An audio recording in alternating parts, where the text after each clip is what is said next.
twongeye tubaha ikaze muri uyu mwanya w'amakuru ku itariki 5 z'ukwa mbere 2026. Abanye tugiye kubana ni Mutebutsi Eric. Makuru yacu turarera mu gihugu cy'u Rwanda aho abantu 15 bakubiswe n'inkuba 9 bahita bapfa ubwo bari bugamye imvura irimo iragwa. Yabasanze mu bikorwa byabo bwite byo gucunga no kwita ku matungo yabo mu karere ka Ngoma.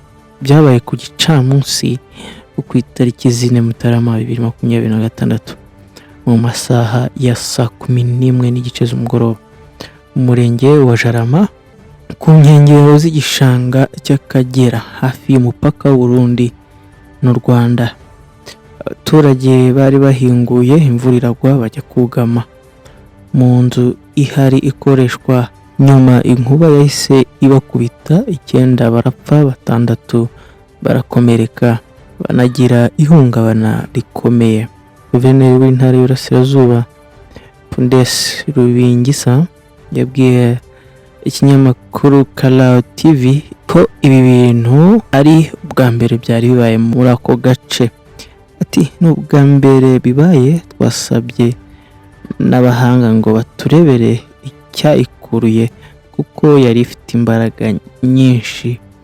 Guverineri Rubingisa yakomeje agira ati mu bantu 15 yakubise 9 bahise bapfaho naho 6 bakaba bakomeretse abandi barahungabana. Ubu inzego z'ibanze zatangiye gukora ubutabazi. Rubingisa yongeyeho ko abapfuye bajyanywe mu buruhukiro bw'ibitaro bya Kibungo hanategurwa uko ejo bazashyingurwa bafatanyije n'akarere ka Ngoma ndetse n'imiryango yabo. Abakomeretse nabo bakaba bari kwitabwaho n'abaganga. U Rwanda ruri mu bihugu bikunze kwibasirwa n'ibiza. Ibyo biza kandi bikaba byarisha abantu bagera 130 bigasenya inzu 1800. Raporo y'ubushakashatsi ku biza yo muri 2024 yagaragaje ko u Rwanda rufite ahantu hagera kuri 326 bafite ibyago byo kwibasirwa n'ibiza bikomoka ku mpamvu karemano.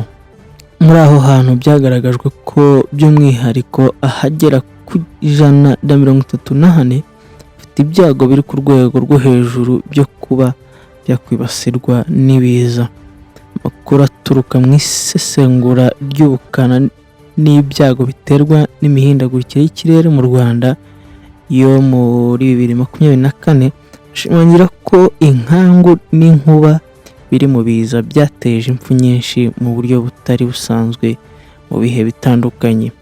Hagati y'umwaka wa 2016 ndetse n'umwaka wa 2023 inkangu zisha abantu 449 mu gihe inkuba zo zahitanye abantu 379. Hanyuma reka kandi dukomeze n'amakuru yacu aho ibihembo bya Shining Stars Africa Awards usanzwe byatangirwaga i Johannesburg muri Afrika y'Epfo bizatangirwa i Kigali.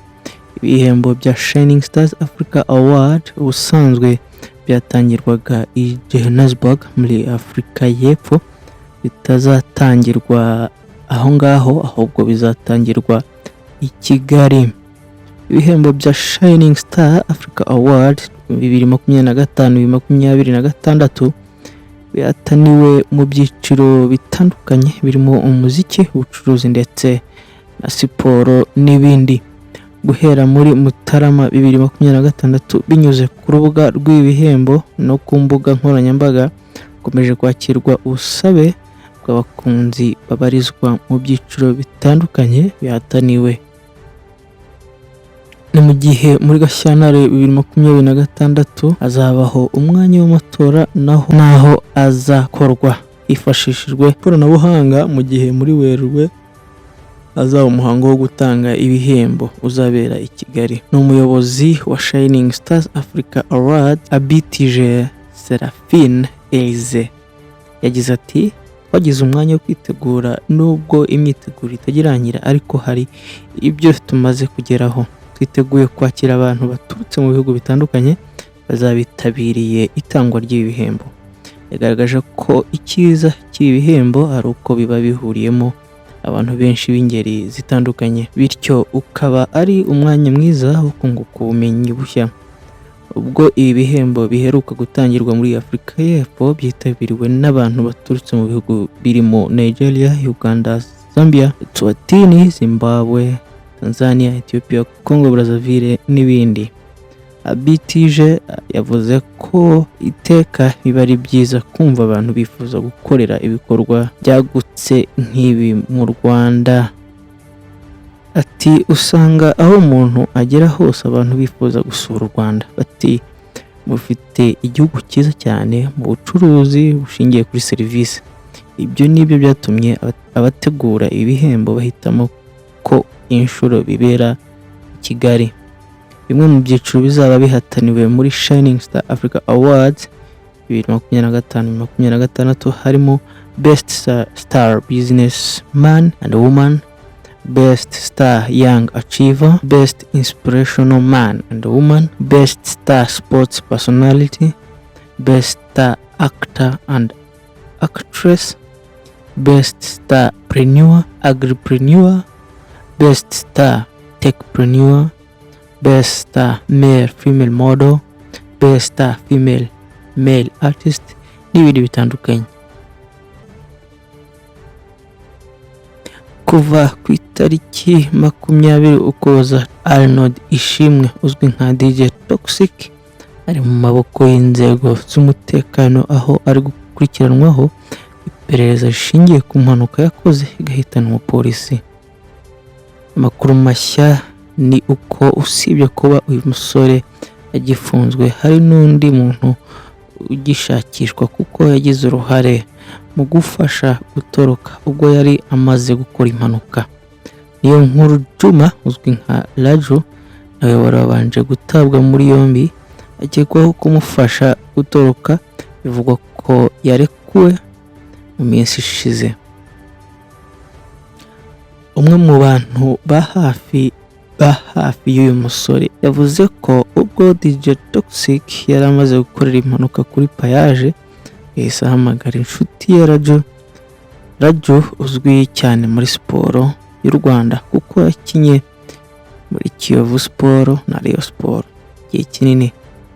Gusa kuva yahagarika umupira w'amaguru asigaye agaragara cyane mu bikorwa by'imyidagaduro. Amakuru yizewe kandi aravuga ko muri icyo gitondo cyo ku Cyumweru tariki 20 Ukuboza, DJ Toxic mu bantu yamenyesheje ibimubayeho harimo Raju, ndetse ahita amusanga mu rugo iwe Gisozi.